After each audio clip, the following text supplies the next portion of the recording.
Bismillahirrahmanirrahim. Baik, bab selanjutnya menerangkan tentang aulia. Hal yang wajib kita, termasuk yang wajib kita yakini, yaitu adanya para wali. Yang dimaksud di sini adalah waliullah, wali atau kekasih Allah Subhanahu wa taala, bukan wali nikah atau wali santri atau wali apa, tapi yang dimaksud adalah wali atau kekasih Allah Subhanahu wa taala. Baik, Al-Fakir akan membacakan kitab ini, kitab Tanwirul Qulub. Sekarang sudah sampai bab mimma yajibul imanu bil auliya, yaitu termasuk yang wajib umat Islam kita, umat Islam yang wajib kita imani dan wajib kita yakini, yaitu adanya para wali. Jadi orang yang ingkar dengan adanya para wali, wali Allah atau kekasih Allah, maka dia kafir. Kenapa? Di musodamatil Quran, karena keyakinannya atas keingkaran kepada wali, keyakinan ingkar kepada wali, tidak ada berkeyakinan bahwa tidak ada seorang wali, keyakinan tersebut musodamatul Quran, karena telah bertabrakan atau berseberangan dengan Al-Quran. Lantas, apakah ada dalil di dalam Al-Quran tentang kewalian? Maka jawabannya ada di sini. Qala Allah qala ta'ala, ala inna awliya Allahi la khawfun alaihim wa lahum yahzanun. Ingat bahwa para wali-wali Allah, mereka tidak ada rasa takut, wa lahum yahzanun, mereka tidak ada rasa sedih atau susah. Begitupun pula kita wajib berkeyakinan bahwa para wali Allah Subhanahu wa taala mempunyai karamah atau mempunyai khawariqul lil anda, hal-hal yang di luar batas kemampuan manusia normal fi hayatihim ba'da mamatihim, baik kejunilan atau khawariqul anda, hal tersebut waktu wali seseorang yang diyakini wali itu masih ada ataupun sudah wafat. Nah, wali itu sebagaimana kita ketahui para santri, kalau orang sudah pernah nyantri maka tahu siapa itu wali. Wali itu kalau kata kita para santri mengatakan bahwa ada kalam ulama, la ya'riful waliyah illal waliyuh, tidaklah mengetahui seorang wali kecuali wali juga. Jadi tidak sembarangan mengklaim atau menyebut seseorang itu wali atau menganggap seseorang itu wali, itu tidak sembarangan, karena hal tersebut tadi yang dikatakan bahwa tidaklah mengetahui wali kecuali juga orang yang wali. Dan yang perlu diingat bahwasanya wali tidak bisa diperoleh karena dia menuntut ilmu, atau karena dia bertapa masalah umpama, atau karena dia keturunan orang wali. Jadi wali tidak bisa diperoleh dengan hal tersebut.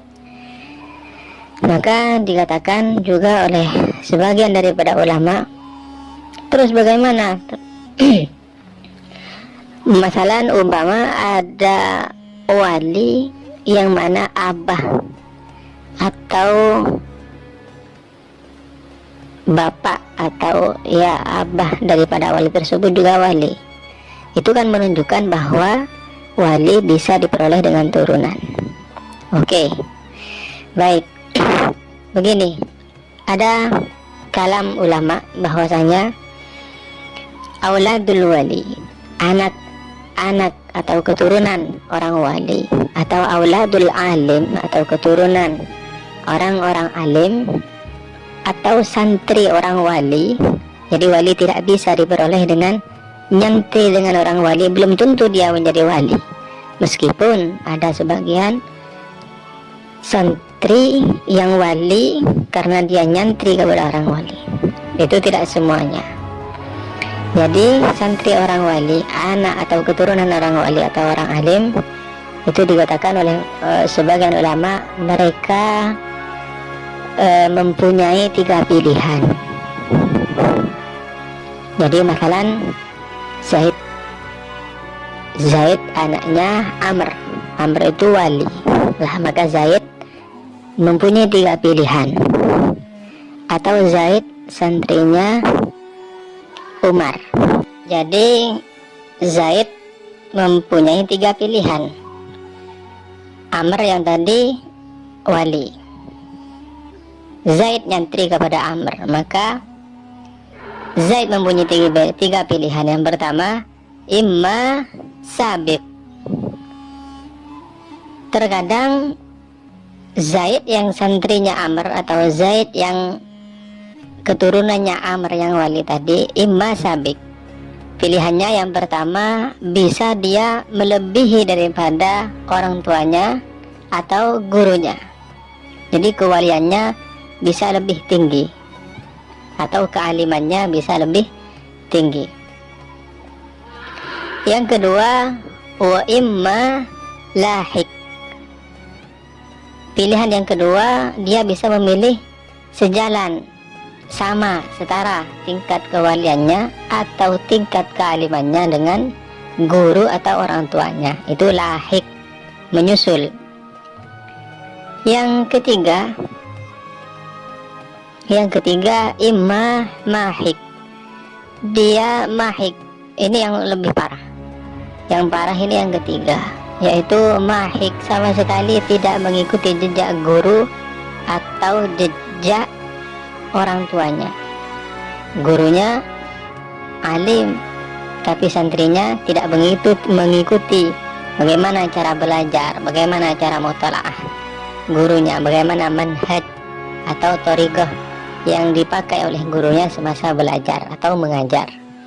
Atau anaknya tidak mengikuti daripada jejak abahnya atau orang tuanya yang alim tersebut, yang wali tersebut. Jadi saya ulang lagi bahwa pilihan bagi santri orang alim atau orang wali, atau keturunan orang wali atau santri orang wali, itu 3. Yang pertama sabik, artinya dia melebihi kewalian atau kealimannya daripada guru atau orang tuanya.